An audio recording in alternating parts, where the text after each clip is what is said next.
아고 라디오의 손에 잡히는 바이오.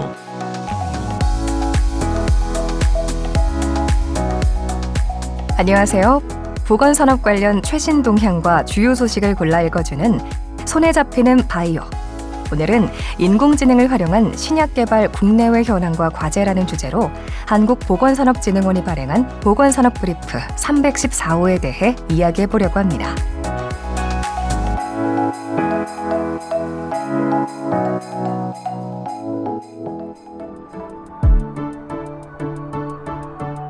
하나의 신약이 탄생하는 시간, 어느 정도라고 보시나요?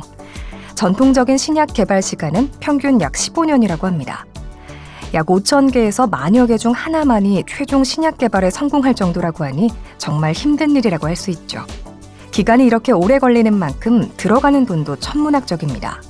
미국의 경우 신약 개발에 14년에서 16년이 걸리고 2조에서 3조 원의 개발 비용이 들어갑니다.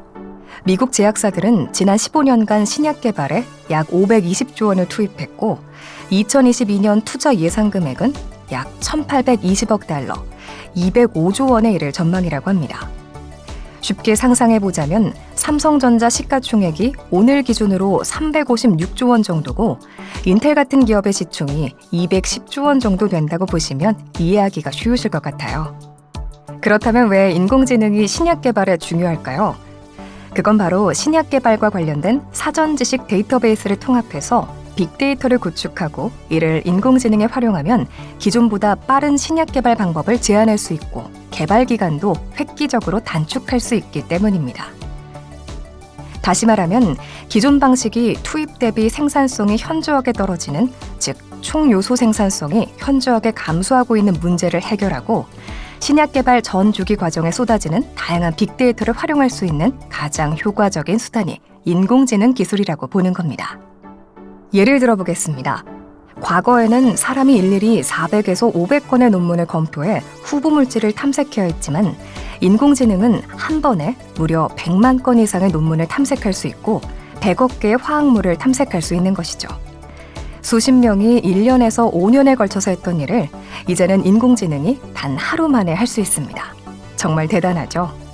그뿐 아니라 임상시험 단계에서도 인공지능이 화합물의 구조나 생체 내 단백질의 결합 능력을 계산해서 먼저 신약 후보 물질을 제시할 수도 있고요. 병원 진료 기록이라는 빅데이터를 기반으로 지금 연구하고 있는 질병과 관련성이 높은 임상 대상 환자군을 찾을 수도 있습니다.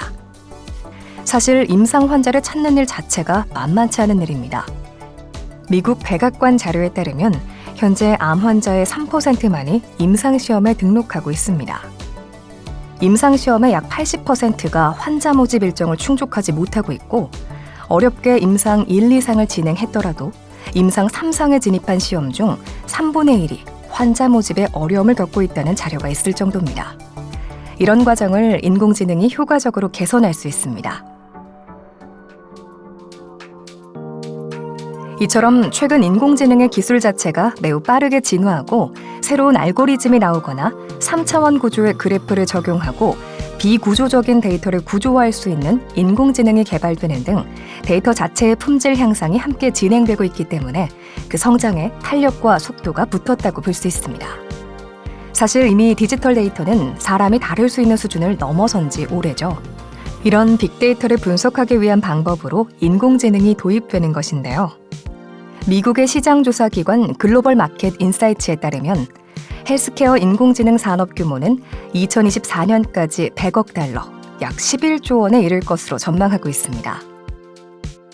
여러분도 잘 알고 계시는 화이자, 아스트라제네카, 사노피와 같은 글로벌 제약사들이 인공지능 신기술에 투자를 하고 있고요. 이미 임상에 진입한 회사들도 일부 있는 상태입니다. 예를 들면 리커전 파머스티컬스사의 경우에는 2013년도에 설립된 회사인데요. 미국 서부 유타주 솔트레이크시티에 본사를 두고 인공지능 기반 희귀질환 치료 약물을 개발하는 중입니다. 5년 만에 인공지능 기술로 개발된 뇌 해면상 혈관기형 치료물질의 임상 1상 IND, 즉 임상시험 계획을 FDA에 승인받기도 했습니다. 덧붙여 설명드리자면 리커전사 같은 경우에는 올해 상반기에 오픈 데이터 세트인 RxRx19을 공개해서 화제가 되기도 했죠. 코로나 치료제 개발을 위해서 사스에 감염된 인간 세포에 대해서 1600개 이상의 약물의 효과를 보여주는 이미징 데이터 세트, 이미징 빅데이터를 공개적으로 발표했는데요. 이러한 방대한 분량의 빅데이터를 통해 전 세계 많은 연구진이 코로나19의 치료법을 탐색하는 데 도움이 될 수 있는 겁니다. 다시 돌아와서 글로벌 기업인 구글도 인공지능을 통한 신약 개발에 뛰어들었는데요. 자회사인 23andMe라는 회사를 통해서 개인의 유전체를 분석하고 이런 유전체 정보를 모아서 빅데이터 분석을 통해 신약 개발이 가능한 항체를 개발하고 있습니다. 이미 23andMe는 개인 유전 정보와 사용자 라이프 사이클 정보를 통합해서 1000만 명의 유전체 데이터를 확보한 것으로 알려져 있는데요. 제약회사에게 이러한 유전 정보 DB에 대한 독점적 접근권을 주고 전략적 제휴에 대한 대가로 3천억 원 이상을 투자받기도 했습니다.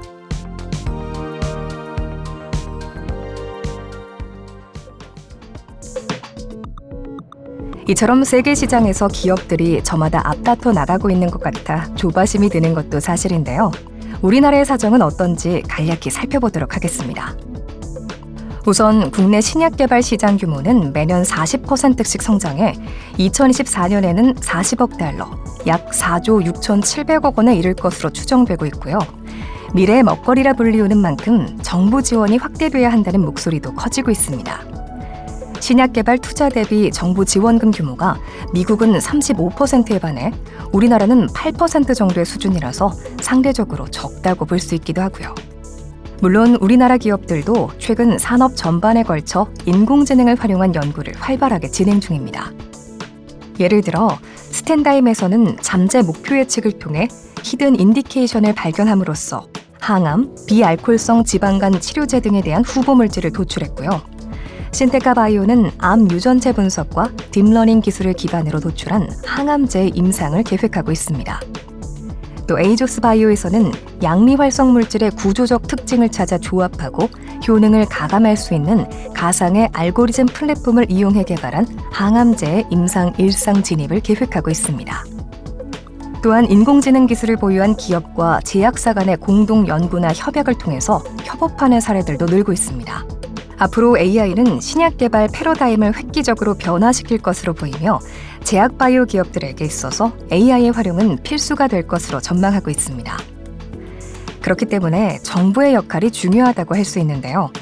세계 각국의 정부는 이미 민간과의 협동을 통해 다양한 프로젝트를 진행 중입니다. 아무래도 가장 선두주자라면 미국일 텐데요.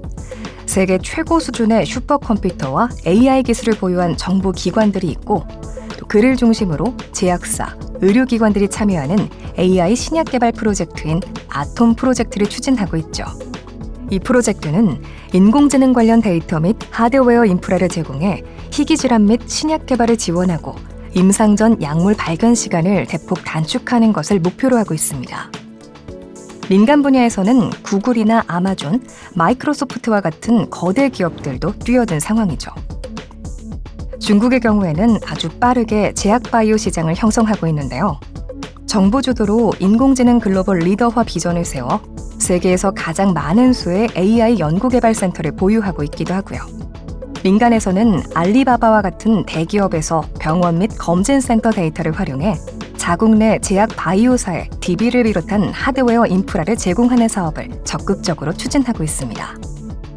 중국이라는 나라의 특성상 10억 이상의 인구를 바탕으로 원활하게 데이터를 수집할 수 있기 때문에 그만큼 우위에 있다고 볼 수 있죠.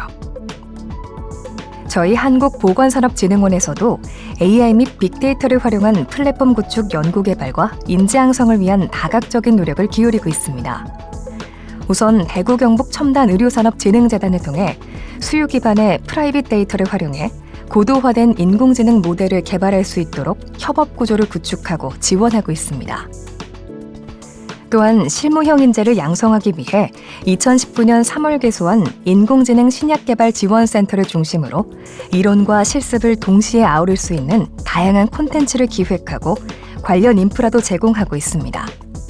이를 기반으로 산학, 연관, 최신 인공지능 기술을 교류하고 확산하는 창구이자 전문가를 양성하는 교육기관으로서의 역할을 강화해 나갈 예정입니다.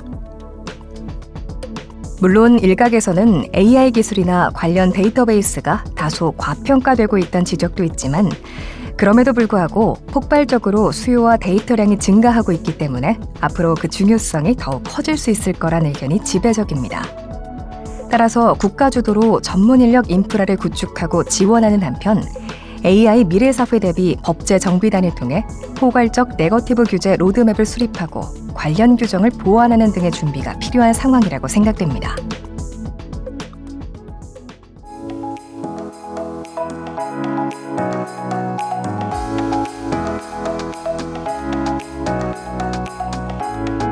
이상 아고라디오의 손에 잡히는 바이오 마치도록 하겠습니다.